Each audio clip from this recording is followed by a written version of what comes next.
This is a game that everyone can play, and I hope you will play it with us.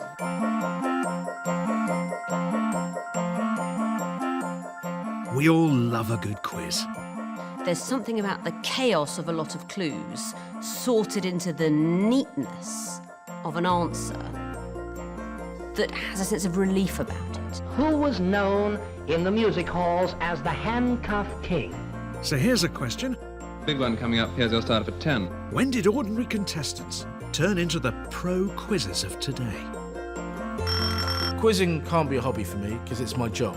These are just some of the quiz experts who've taken the casual act of quizzing to a new level. Ecuador. Correct. Edison. Correct. Pyramus. Correct. And have made a career of acquiring more and more knowledge. The sort of mantra that you have when you're right at the top in quizzing is, ooh, that might come up. Cosmo Lang, Trompette Militaire, John Rowbottom. Correct. In this show, we'll visit some key moments and key players in the history of quiz. I was pretty damned excited because I was about to give somebody £1 million. You just won £1 million! Well, I think it is the equivalent of sport, and it's mental. It's a mental sport. Where did they come from? How did they start? And why do they do it? Winning the best and toughest quiz show in the world, it doesn't get any better than that. We wouldn't be doing this if we weren't competitive by nature.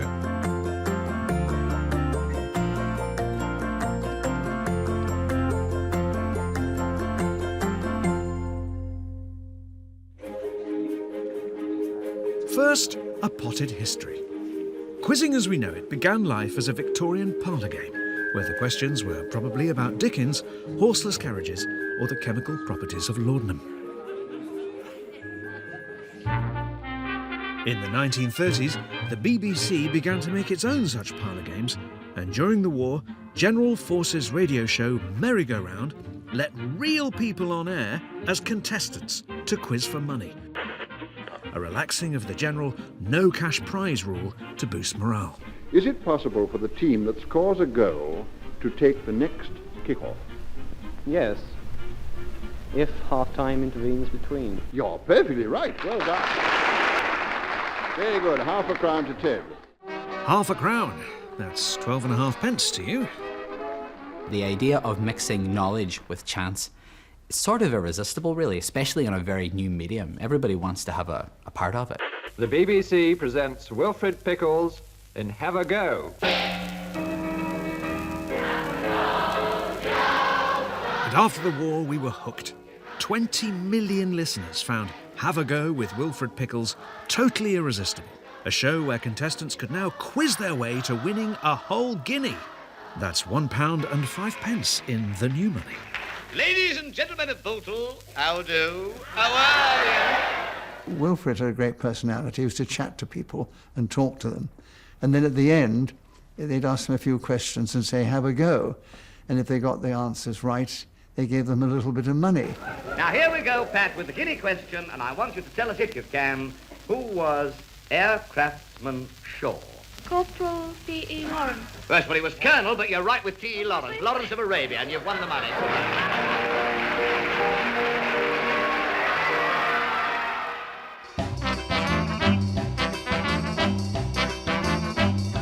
When TV came along, quiz contestants, as we now know them, made their debut on The Charlie Chester Show. The BBC had again broken its own rules, and contestants could win such presents as tickets for a boxing match or a pair of scissors. But opportunities for your average quizzer were about to explode. ITV was launched, and they decided to make their presents somewhat more generous. This is the Master of Ceremony and the star of tonight, Huey Green.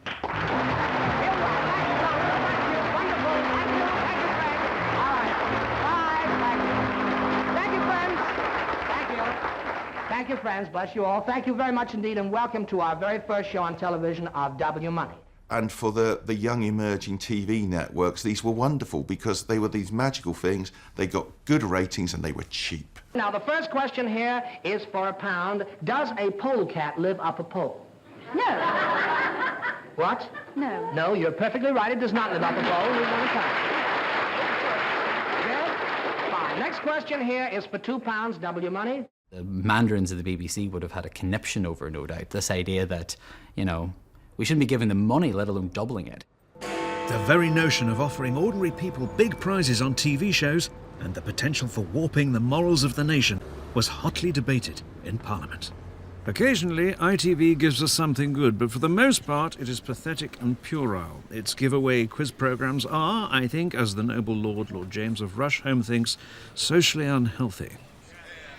There were all kinds of quite powerful, emotional speeches made, particularly in the Lords, that this, if we had commercial television, it would change the whole nature of our society and debase the values that we had all lived and breathed by.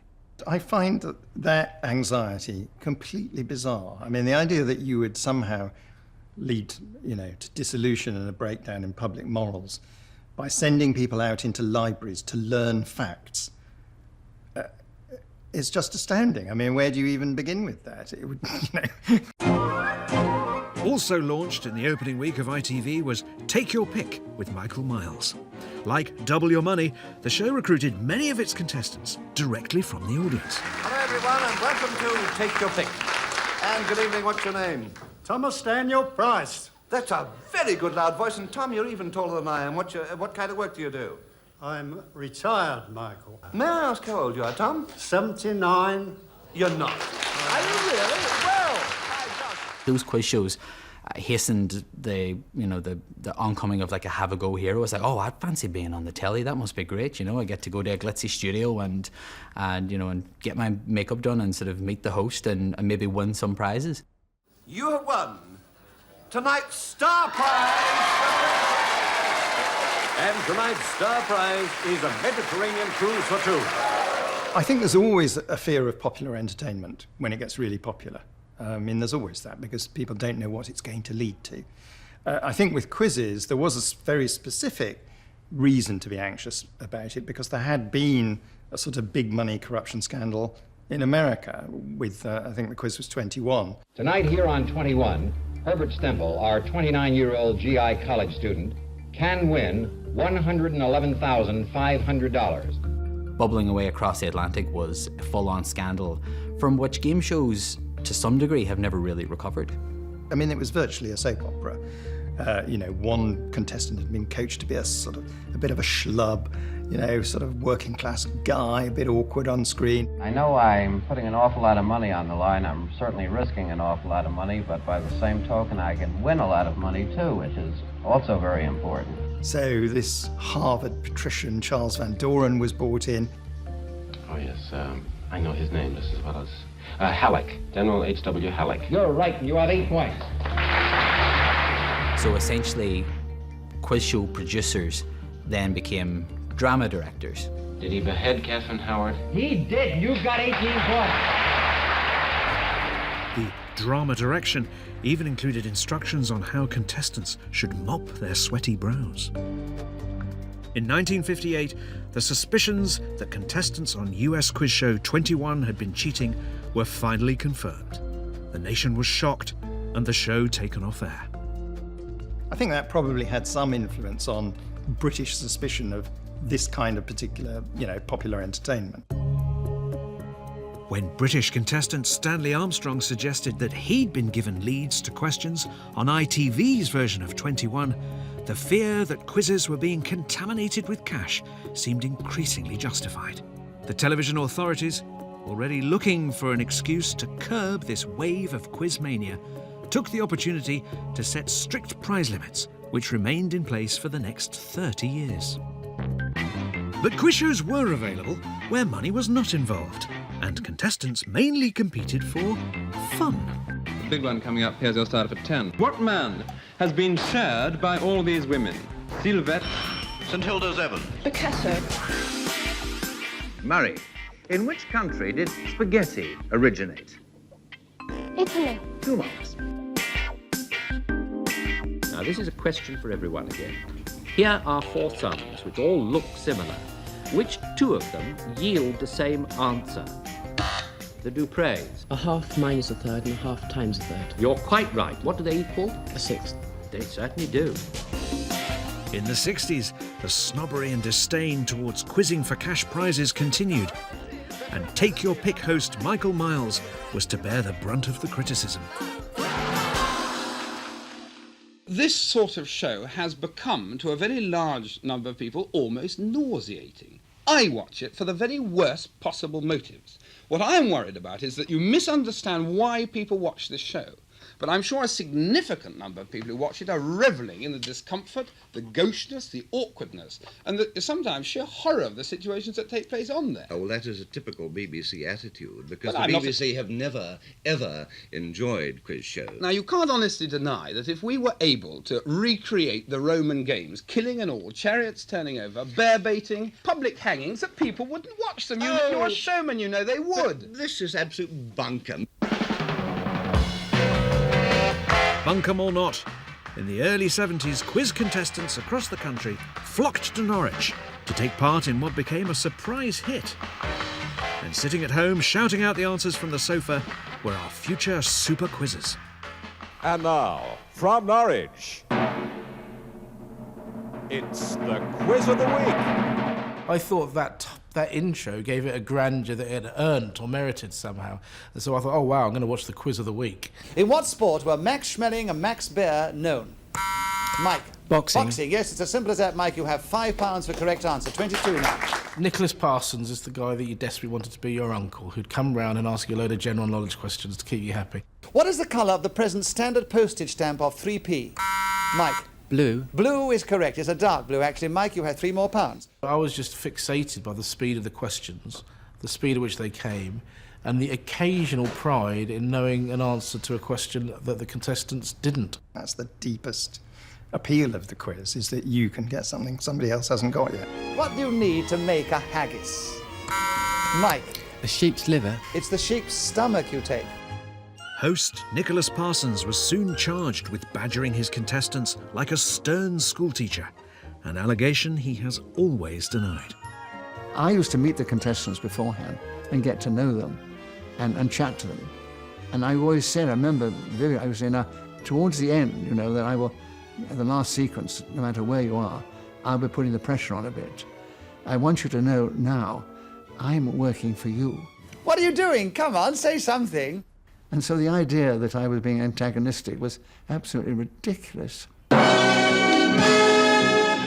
Another home for amateur quizzers was 321. Future BBC DJ Janice Long took part in the very first episode in 1978.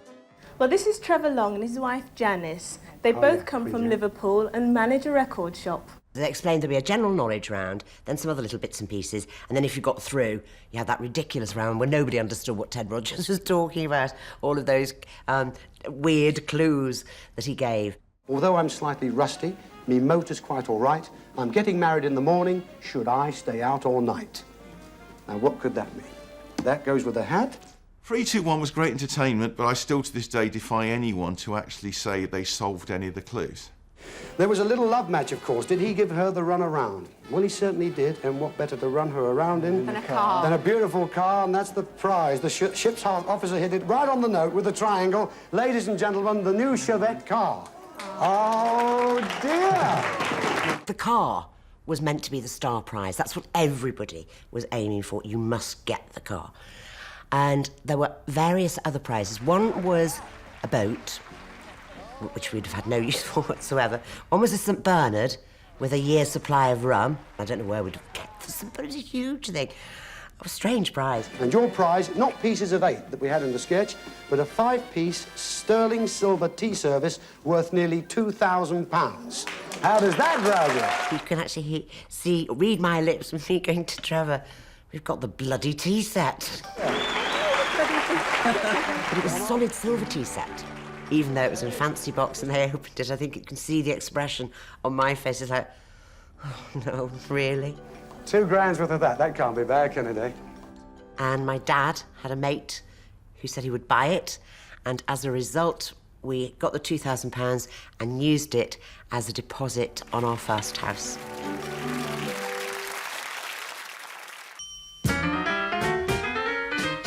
And if you didn't get selected to be on Sale of the Century or 321, you could always target this show. I loved Bullseye. And what struck me is the general knowledge was actually quite testing. Just because it was a darts-based show didn't mean that they dumbed down the questions. In 1978, which Egyptian president joined with the Israeli premier Menachem Begin in negotiations towards the Camp David Accords? Anwar Sadat. What a good answer, sir.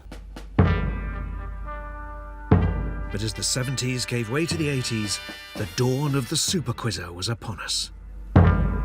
Mastermind has been the cradle of quizzing for 44 years. But for the show's first 8 years, the winners were pretty much all from the professional classes. Until this man came along. Your name, please? Fred Housego. Occupation? Licensed taxi driver. I was always called the working class hero for a while, and the one not expected to do it because all the others were solicitors, barristers, civil servants, retired teachers, librarians, and so on. Fred Housego in 1980 just shattered that myth. You know, an ordinary taxi driver, winning, the world's most prestigious quiz. I said, "You going to apply?" "No." So I said, "Well, I'll do it for you if you want."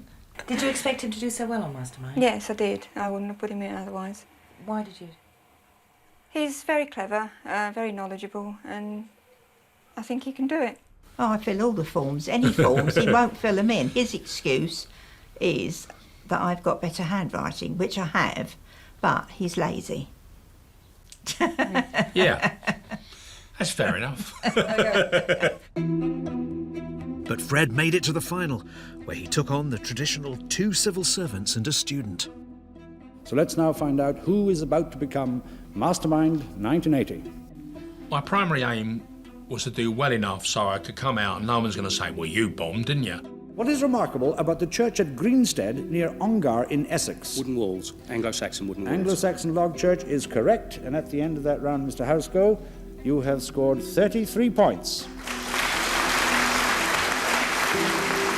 The final, I think I took in my stride. I think where there was any doubt was in that final round when Sam Mortimer was getting question after question correct.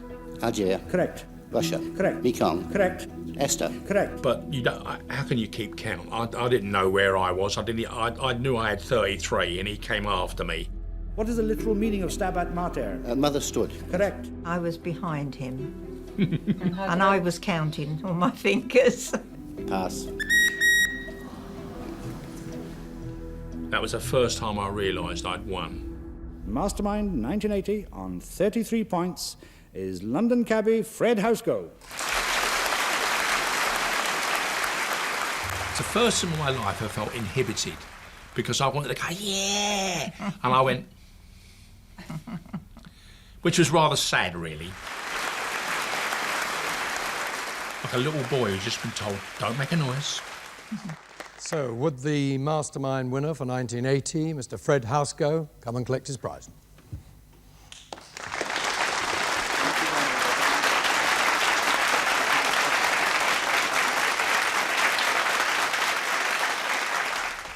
There she is with the 9 graces. And that's how you sat there, having your photograph taken. But it was everywhere. Every paper, I was on the front page. I was, for that brief moment, the most famous person on earth. Because of the fact that he was just an ordinary citizen. And that had a profound effect on people like myself. It just goes to show that you don't have to come from a particular social group or a particular social background to appear on these shows, because you're just as clever, just as determined, just as focused and just as motivated. Fred Housego was popular because people could perceive him as one of them who was just able to do this stuff. He was from a background that people could relate to, and yet he was taking on, you know, your more academic quizzes and winning. We're all proud of you, Fred. Oh, very proud You were of him. tremendous. Yeah. Even my wife was saying, "Go on, Fred." You know, if he can do it, Go on." there's hope for everybody else. And it just shows that all cab drivers ain't ignorant. You're right, you're right. So right. He's a very early example of the celebrity quizzer. We have quite a few of them now, but he was the first one that said this idea. He really captured the imagination that this unassuming taxi man is, as well as having the A to Z in his brain, has all world knowledge to boot. In a way, I suppose it's not that surprising that a cab driver who can remember all those names of streets and so on was also able to win Mastermind. Perhaps it's more surprising there haven't been others.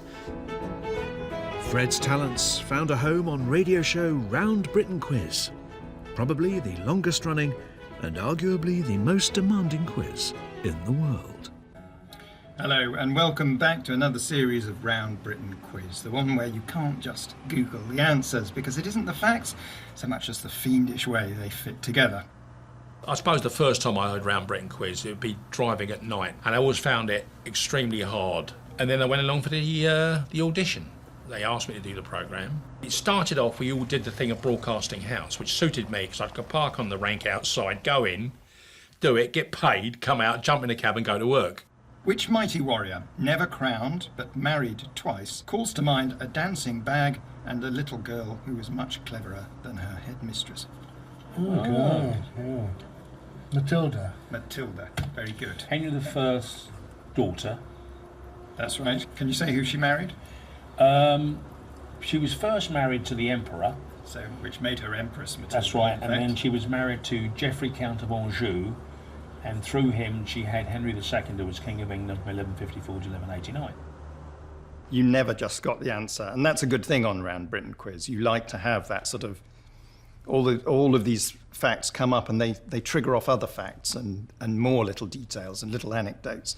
I think that's when the programme works well, and he was very good at that. It's a real connoisseur's quiz, even now, because there's so many different things that you need to unpack. There's so many different bits of information that you need to pull on and connect them together, and that is, for a quizzer, is absolute manna from heaven. I prefer a pint, actually. And if you happen to want a bit of brain work with your bitter, you could also join in a pub quiz. What opera is set in the Borough, which is a fishing village on the coast of England? Peter Grimes. Peter Grimes is absolutely correct with 5 bonus points. Today it's difficult to visit your local without being asked how many gallons of beer are in a firkin. It's 9. It's actually 9. In the same way that quiz shows on television started from parlour games in the front room, by the same token, people moved out of the living room and went down to the pub to start quizzing as well, and they fancy sort of trying to look in a bit more low-key atmosphere. I know a few people who do them and they really gen up, they really swat all of the time. And I've been in conversation with friends and I've said something that you think is just a little bit of it. Oh, did you know? Oh, I must remember that for the pub quiz. So they're storing constantly. I read an article that said quizzes drink something like 3 times as much as people that go down the pub to watch the sports on the big screen. Which I think is quite, it's a recommendation for landlords, if nothing else, isn't it? Cancel your sports subscription and run a pub quiz instead. I don't tend to go to pub quizzes because it's slightly difficult for me. It's a slightly lose-lose situation. If I win the quiz, people think, yeah, well, just that's not fair because, she would win a quiz because she does quizzes all the time. She heard all the quizzes, not fair. And if I don't win the quiz, people go, I thought she was clever. Turns out she's sort of a moron. So it's safer for me not to.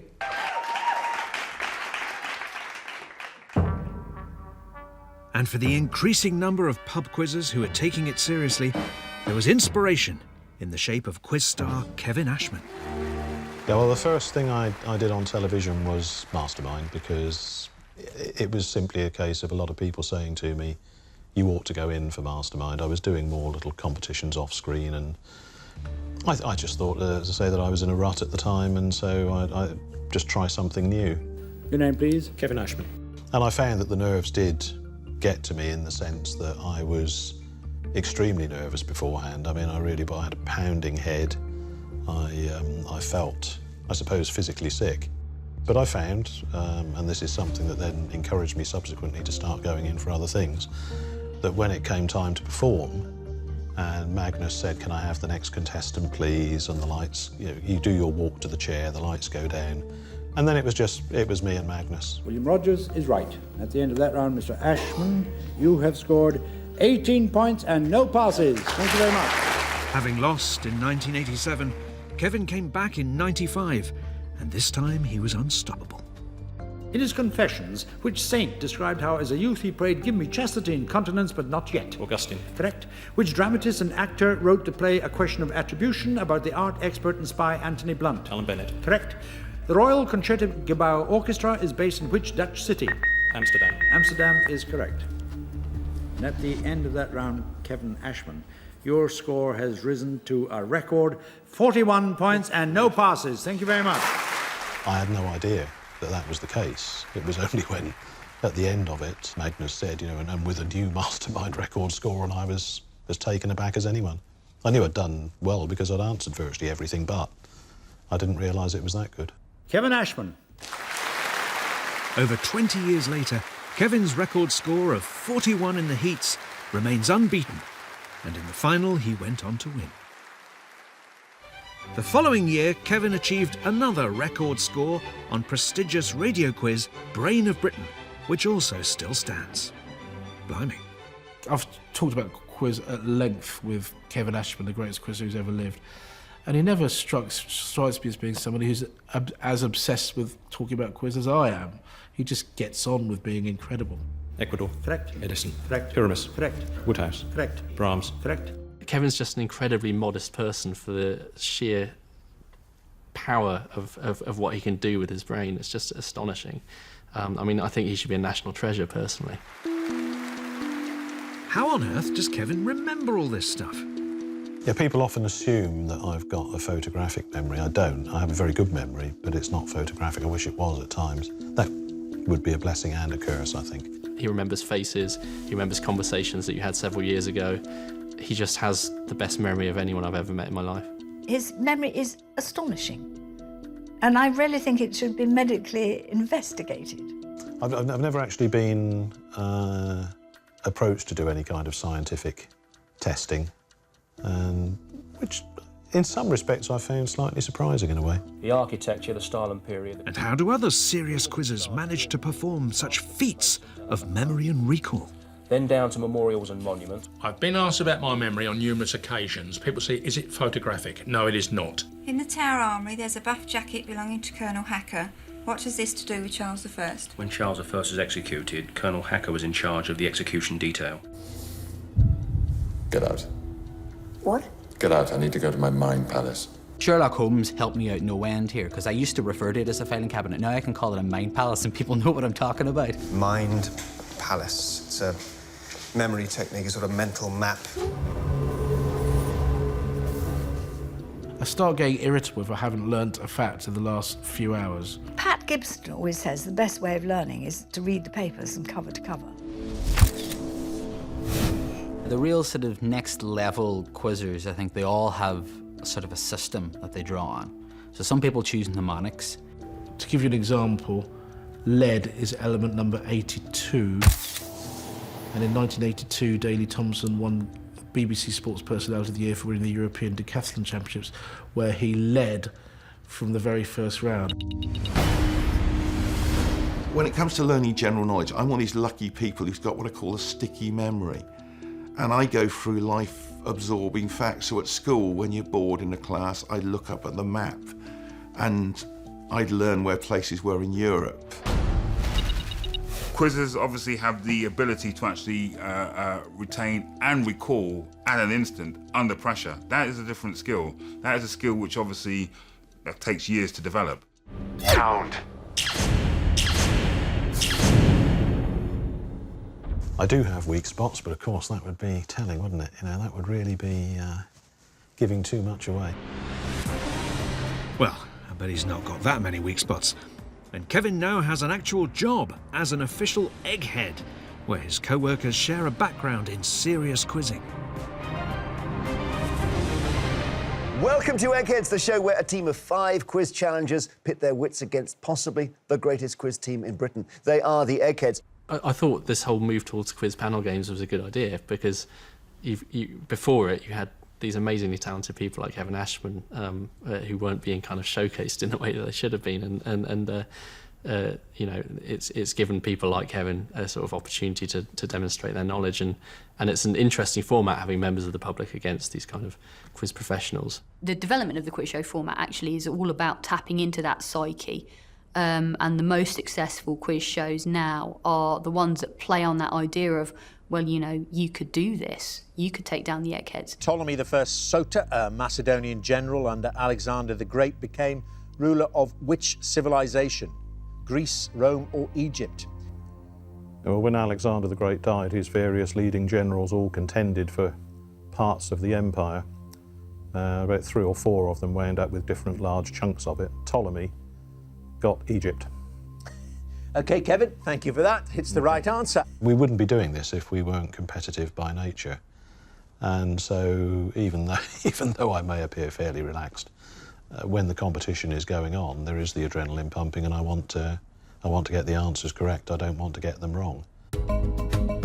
Fellow egghead Judith Keppel burst onto the quiz scene in a rather spectacular way. The strict cap on prize limits first put in place in 1960 was now gone, and by the 90s, quiz shows could offer contestants huge amounts. Who Wants to Be a Millionaire was on every night and became compulsive viewing. That was a game changer because it was a real step up in terms of, if you like, regular prize money.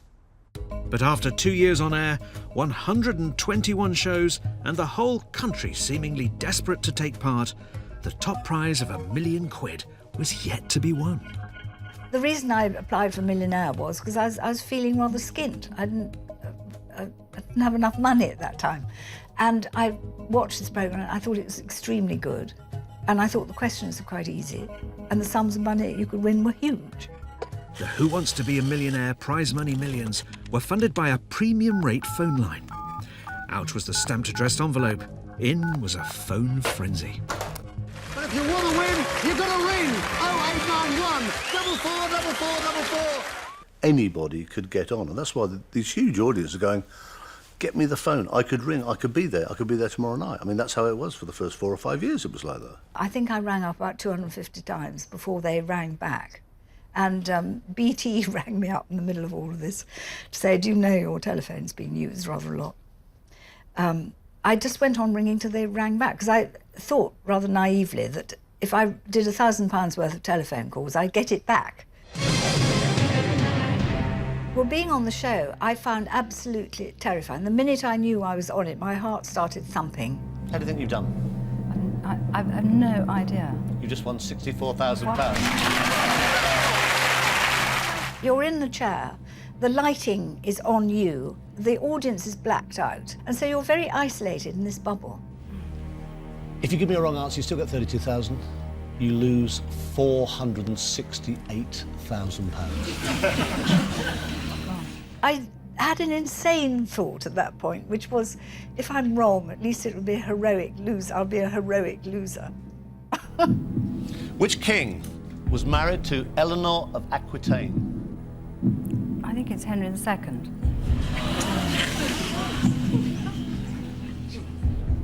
And I could hear, that point, I could hear the audience. They did a sort of, like that, the whole lot of them. I saw her tomb, funnily enough, in France this summer.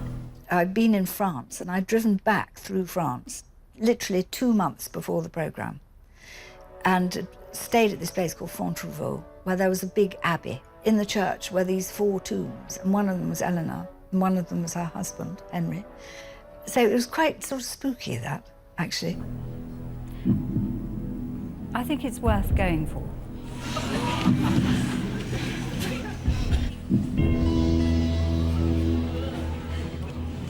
I always wondered, with myself, if we get someone to £1 million, will I feel brave enough to go, we'll take a break? Because I thought, I can't do that. It's wonderful drama, but I can't do it. Find out what the right answer is in a couple of minutes.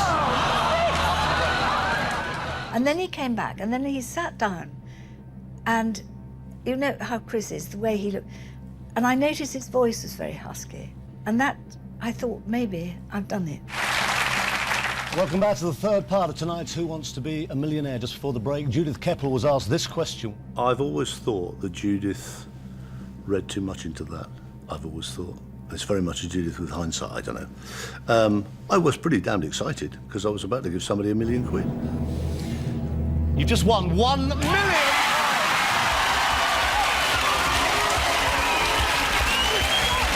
are amazing!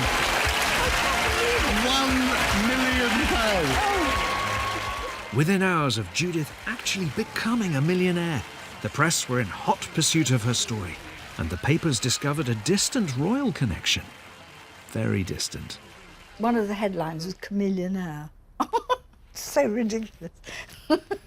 It was something like 300 or 400 years ago. There was a very vague tie-up, you know. But if you go back far enough, I'm probably related to Hereward the Wake.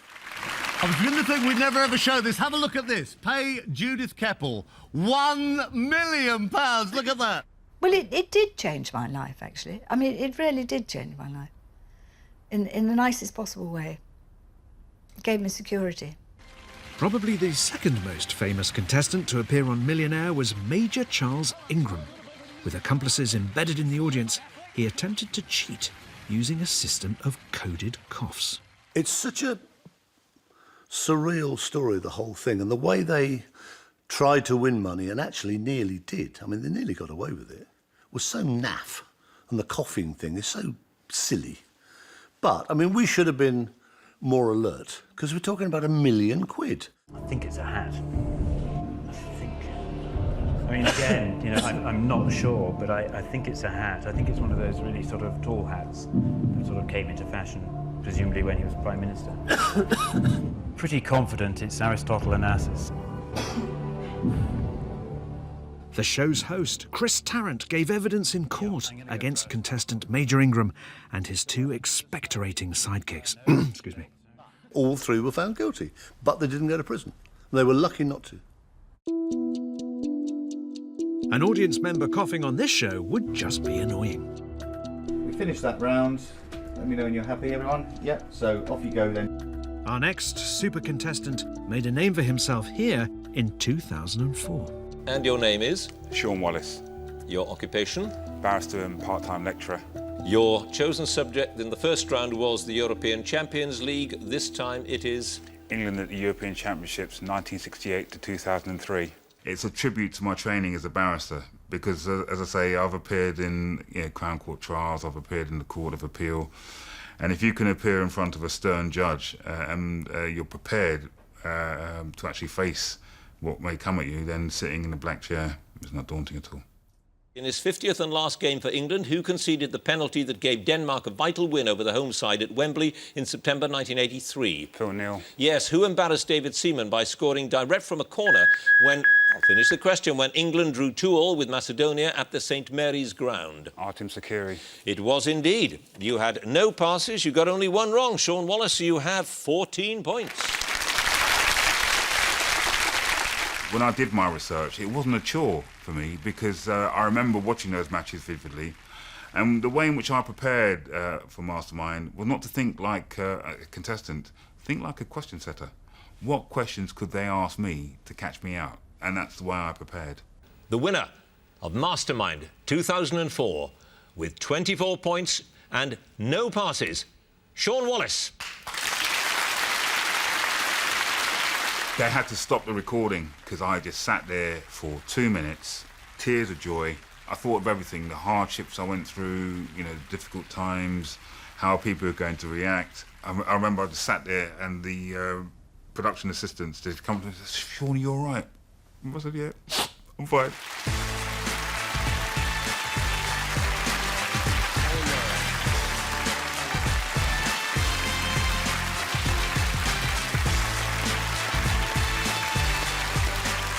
You know, winning the best and toughest quiz show in the world, it doesn't get any better than that.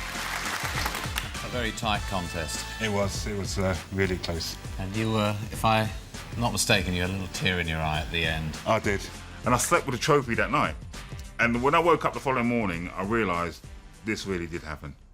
I would always bring my trophy into schools because children never seen something like that. So I remember I was going into a school. One of the teachers said to me, "Look, do you want a hand?" And I was about to hand it to them and I sort of stumbled. Ouch. I mean, I'm going to try and get a replacement, even though it's sort of shattered into little pieces. The one thing that's not shattered is my title. With his Mastermind trophy broken, but his pride intact, Sean was able to find a more permanent outlet for his quizzing talents and somehow juggle a career as a barrister with a new part-time job. The destroyer, that is Sean Wallace. Good afternoon, Jill. Good afternoon, Sean. I got a phone call from ITV. They said to me, could I come along for an audition for a new exciting game show? I said, all right. They said they're looking for somebody who's brash, flash, cocky. They asked me 30 questions, I got 2 wrong. The prime suspect, he's got it wrong. Fantastic. Can't believe you've got that wrong. You've been in that business. I prefer Law and Order. I love you for that. But I wouldn't say I'm adopting a specific persona. That is just me, because I'm quizzing. I'm there to win. I'm not there to smile. I'm not there to have a laugh. I'm there to answer questions. So that, you know, me and Bradley have a great rapport on the show. And he, you know, when he sort of tries to crack a joke and I was just going to get on, I'll just give him a look. And that is a genuine look. Look, mate, I'm not there to, you know, listen to your badinage. Well done. Fantastic work. Congratulations. Chaser. Well played, Susie. Thank you. Right, I'm going to catch you in the final. Well, I'm going to catch all the others. I've got my eye in now. Yeah, got her eye in now. We're watching you. Smiler.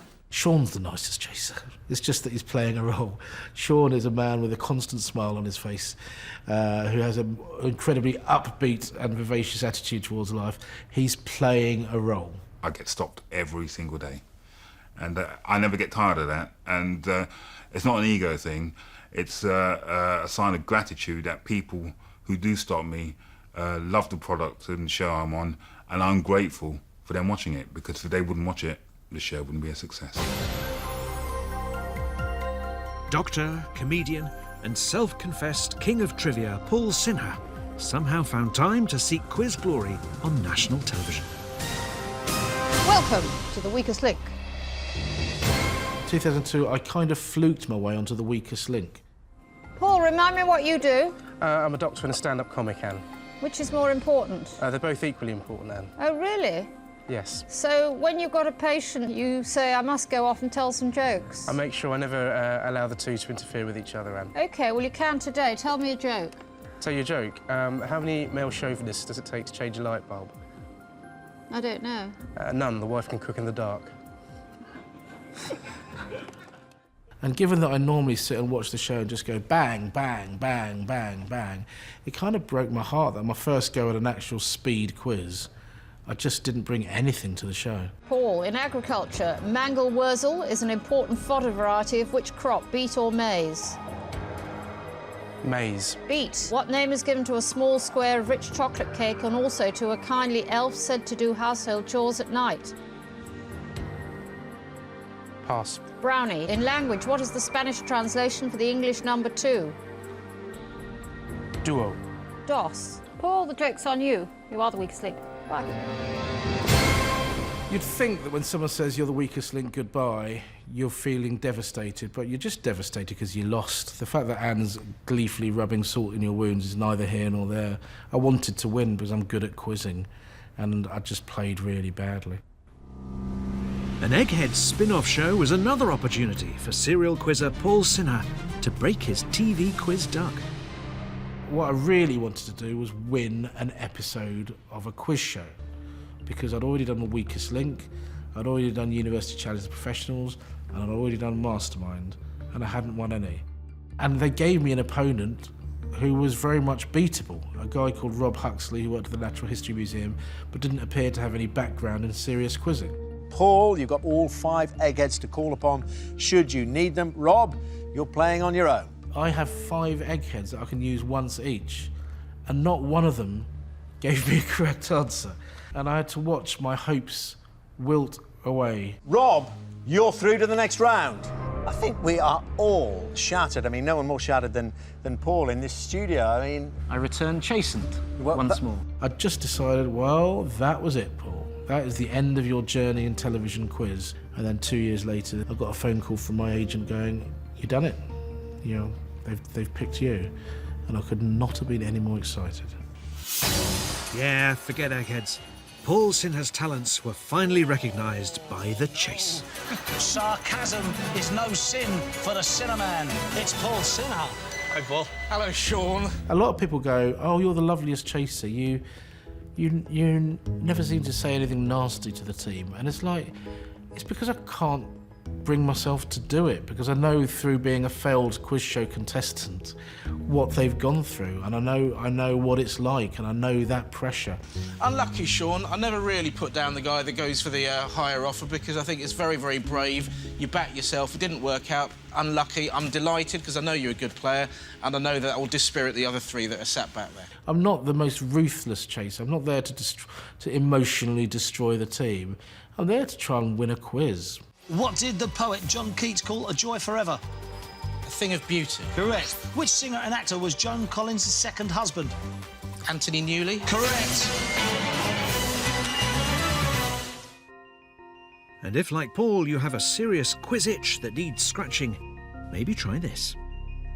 It's in a pub, it looks like a pub quiz, but it is in fact a quiz league. If you fancy yourself as a pub quizzer, and then you think you're ready to go to the next level, then you go to the quiz league. And those first instances is a big shock, because then you realise you're all tip and no iceberg, really. There are people who are really, really serious about this. They're a step on the way to working out whether you want to be a quizzer, you know, with a capital Q or not. With species including the Indian and Egyptian, by what common name are snakes of the genus Naja, N-A-J-A, known? The growth of quiz leagues, I think it's terrific, but it's hard to come up with an explanation for it. Unless it's the fact that, you know, we do live in a far more complicated world. We live in a world where I think a lot of things are uncertain, and it is a very, very sort of psychologically satisfying thing to have the world represented as a set of known facts, to which there are right answers and wrong answers. That's not true in life, mostly. The satisfaction of quizzing is somehow tied into that. There's something about the chaos of a lot of clues sorted into the neatness of an answer that has a sense of relief about it. And it's not just a British thing. Quizzing is now an international phenomenon. The World Quiz Championships is quite amazing because you do have thousands of people across the world doing it all on the same day in a venue in their own home country, and waiting for the results to filter through is quite exciting. Now, in 2012 when I did it, I was very, very lucky, and a lot of the questions that I'd been thinking about just magically did come up, and as a result I won it by 9 points, so that was just one of those strokes of luck. And I've actually since retired from quizzing, and I think part of the reason for retiring is because I knew that nothing like that would probably ever happen ever again, and so it was good to get out while I could. I'm very much aware that Jessie was part of a golden quartet involving Kevin Ashman, Pat Gibson and Olav Bjortomt, who I think realistically are significantly better than any 4 British people who've ever walked the planet. Virginia is correct, and that is the end of round 8. The standards on the British quiz scene is so much higher than it was 20, 30 years ago, but there's no doubt also the thing that now there are TV shows where actually you can show off this knowledge.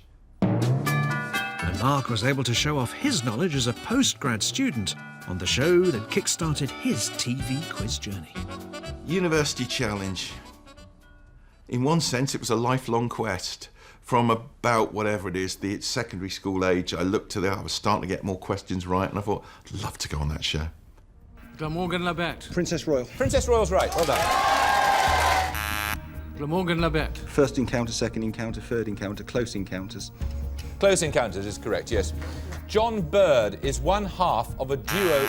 Glamorgan Labbett. John Fortune in the Long Johns. That's correct, he's the other half. And we won it, and afterwards I'm going, oh, I'll never play that well again. If only I'd have known what was going to happen since, but that was my just magic. Suddenly everything that could go right did go right. And this mild-mannered student has now transformed into the beast.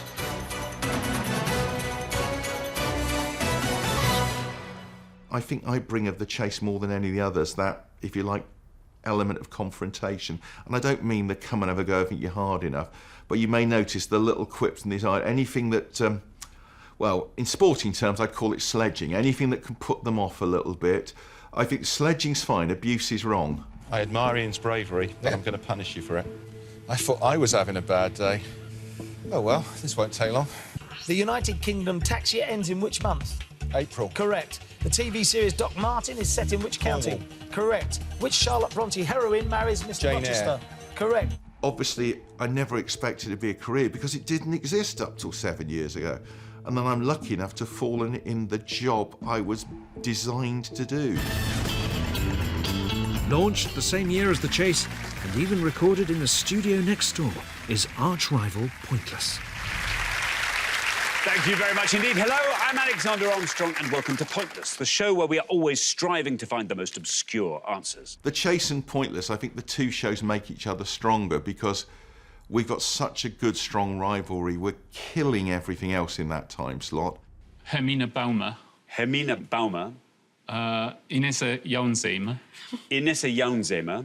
And Michaela Penesch. You have done it. Very well done. Pointless is the most genius idea to come out of anybody's quiz workshops in years because of the simplicity of it. It's all about that kind of quizer's desire to be able to one-up the next person with how much rubbish they know about a particular topic and how irrelevant they can be. And that's in everybody, that desire to one-up the next person is in every quizzer. But back to University Challenge and some potential super quizzes of the future. This lot upped the ante with their formidable preparation. Hi, I'm Ted Loveday. I'm from Hammersmith in London, and I'm studying law. Our training regime was basically every day, maybe 5 days a week or so, we would go to the college bar. We'd go to a little dingy cellar underneath it, which after we'd spent enough time there, we called it the quiz dungeon. So we'd go down to the cellar underneath the college bar, and we would watch an episode together, or 2 episodes, or 3 episodes.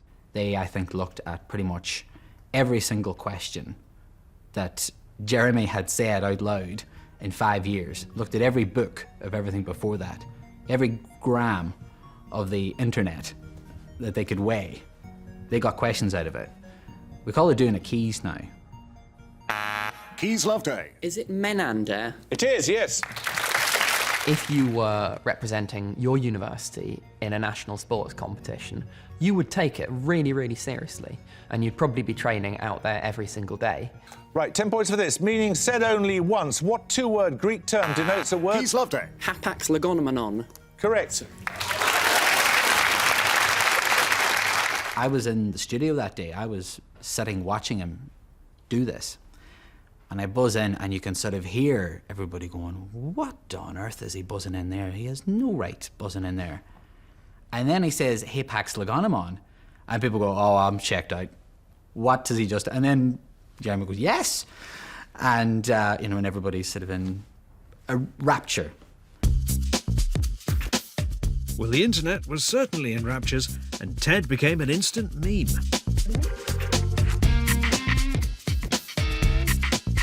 There were a fair few accounts that tweeted just that clip, not any of the other. People didn't even know what quiz show it was from. So someone once came up to me and said, "You're that guy from Mastermind." What 2-word Greek term denotes a word? Keys Loveday. Hapax legonomenon. Correct. What? Hapax legonomenon? Hapax legonomenon? Oh dear, what planet are you on, son? It's a crazy word. It sounds great. It sounds a bit like abracadabra or like an incantation of some. I really think that J.K. Rowling should have a spell called Hapax legomenon. Come on, receive this ancient book. Congratulations, well done. They absolutely demolished all comers. It was the most stunning thing that I've ever seen on Uni Challenge. That's it. You've done it. Thank you. Finally got to meet Jeremy Paxman afterwards to shake his hand. It didn't get much better than that.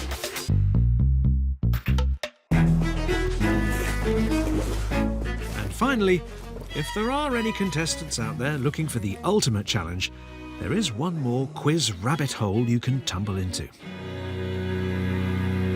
Hello and welcome to Only Connect, the quiz that pursues mental excellence like James Bond after a bad guy in the opening sequence of, well, take your pick. Only Connect is a relative new kid on the block, but one of the most well-regarded and definitely one of the best quizzes out there. I think it's fair to say at the team level, Only Connect is the toughest quiz by a country mile.